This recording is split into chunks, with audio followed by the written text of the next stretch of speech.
आपको क्या लगता है कि कोई बेटा अपने बाप का मर्डर कर सकता है, वह भी प्रॉपर्टी के लिए?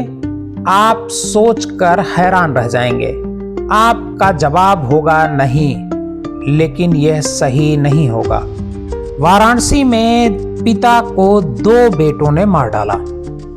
वजह पिता की गर्लफ्रेंड बताई गई। पिता की लाश मिलने के सिर्फ 24 घंटे के भीतर पुलिस ने दोनों आरोपियों को गिरफ्तार कर लिया। बेटों ने पुलिस को कहा कि पापा ने तीसरी गर्लफ्रेंड के लिए अपनी प्रॉपर्टी बेच डाली, हमें कुछ नहीं मिला, हम क्या करते, इसलिए बेसबॉल बैट से तब तक मारा जब तक वो मर नहीं गए। फिर हमने उनकी लाश को जलाना भी चाहा, लेकिन सफल नहीं हुए। जिन बेटों पर हत्या का आरोप है उसमें एक पहली और दूसरा दूसरी पत्नी से है। पुलिस ने दोनों को जेल भेज दिया। यह मामला वाराणसी के मिर्जापुर मुराद इलाके के भिखारीपुर का है। पोस्टमार्टम रिपोर्ट में पिता के सिर पर गहरे घाव मिले हैं। प्राइवेट पार्ट पर भी कई घाव मिले। वहां दरअसल लात मारा गया था।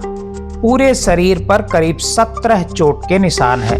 उन्हें बेहोशी की हालत में जलाने की भी कोशिश हुई, लेकिन बॉडी पूरी तरह नहीं जली। अस्पताल पहुंचने से पहले उन्होंने दम तोड़ दिया। आप डीएनएम शो देख रहे हैं। डीएनएम शो में हम अपराध की सच्ची कहानी लेकर आपके सामने हाजिर होते हैं। आज की जो कहानी है वो वाराणसी की है और एक पिता की 2 बेटों के हाथों मौत की कहानी है। आपको हम पूरी कहानी डिटेल में बताएंगे कि आखिर पिता का मर्डर 2 बेटों ने क्यों किया। इससे पहले आपसे एक छोटी सी अपील कि हमारे इस चैनल को सब्सक्राइब कीजिए और इस कहानी को ज्यादा से ज्यादा लोगों को शेयर कीजिए। दरअसल भिखारीपुर में रहने वाले श्याम लाल पेशे से प्रॉपर्टी डीलर थे। उनके पास वाराणसी में 3 मकान हैं, साथ में कई बीघा जमीन भी है। वह शादी समारोह में आइसक्रीम का स्टॉल लगाने का कॉन्ट्रैक्ट भी लेते थे।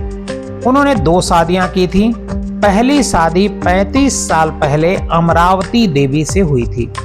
वह अपने बेटे राजन के साथ भिखारीपुर में रहती हैं। दूसरी शादी विधवा सुरसती देवी से उन्होंने की, जिनकी मौत हो चुकी है। सुरसती से श्याम लाल को एक बेटी साधना और एक बेटा दीनानाथ है। सुरसती देवी की मौत के बाद श्याम लाल ने पूरी प्रॉपर्टी से बेटों और बेटी को बेदखल कर दिया। इस समय वह अपने दोनों बेटों से अलग होकर रहने लगे थे। दरअसल उन्होंने वीर भानपुर के हनुमान मंदिर के पास एक नया मकान बनवा लिया था। इसी बीच श्याम लाल का अफेयर एक और महिला से हो गया। महिला भी उनके साथ नए मकान में रहने लगी। दोनों लिव इन में रह रहे थे। वह उसी तीसरी महिला से शादी की तैयारी में लगे थे। यह बात उनके बेटों को पता चल गई। श्याम लाल की हत्या करने वाले उनके बेटे दीनानाथ ने पुलिस को बताया कि पिता ने मेरी मां सुरसती देवी से प्रॉपर्टी के लिए शादी की थी। अब तीसरी महिला से उनका नाजायज रिश्ता हो गया था। वह भिखारीपुर और मोहन सराय की जमीन बेचने की तैयारी में लगे थे।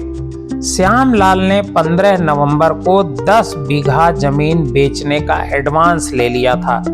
21 नवंबर को उसकी रजिस्ट्री होनी थी। दीनानाथ और राजन पिता के जमीन बेचने के फैसले से नाराज थे। दोनों बेटों ने पहले अपने पिता को खूब समझाया और तीसरी शादी करने के लिए मना किया, लेकिन श्याम लाल यादव किसी भी हालत में बेटों की बात मानने के लिए तैयार नहीं हुए। इसके बाद बेटों ने उनकी हत्या की साजिश रच डाली। बेटों ने पिता को कचनार बीआरसी के पास बुलाया। जब श्याम लाल वहां पहुंचे तो दोनों बेटों ने उन पर हमला कर दिया। दोनों ने बेसबॉल बैट से ताबड़तोड़ हमला किया। इसके बाद उन्हें आग लगा दी। फिर दोनों बेटे उसी हालत में श्याम लाल को छोड़कर भाग गए। श्यामलाल को सिर, गर्दन और नाक में गहरी चोट आई। वहां से गुजर रहे लोगों की निगाह जब उन पर पड़ी, वे लोग उन्हें अस्पताल लेकर गए, लेकिन डॉक्टरों ने श्यामलाल को मृत घोषित कर दिया। प्रॉपर्टी डीलर की हत्या के बाद डीसीपी गोमती जोन ने पुलिस टीम बनाकर आरोपियों की गिरफ्तारी के लिए प्रयास शुरू किया। पुलिस ने जब लोकेशन खंगाली तो सबसे पहले श्यामलाल के पहले पत्नी के बेटे राजन और फिर खेतों से दूसरी पत्नी के बेटों दीनानाथ को गिरफ्तार किया। पुलिस ने आरोपियों की निशानदेही पर बेसबॉल बैट और अधजले कपड़े भी बरामद कर लिए।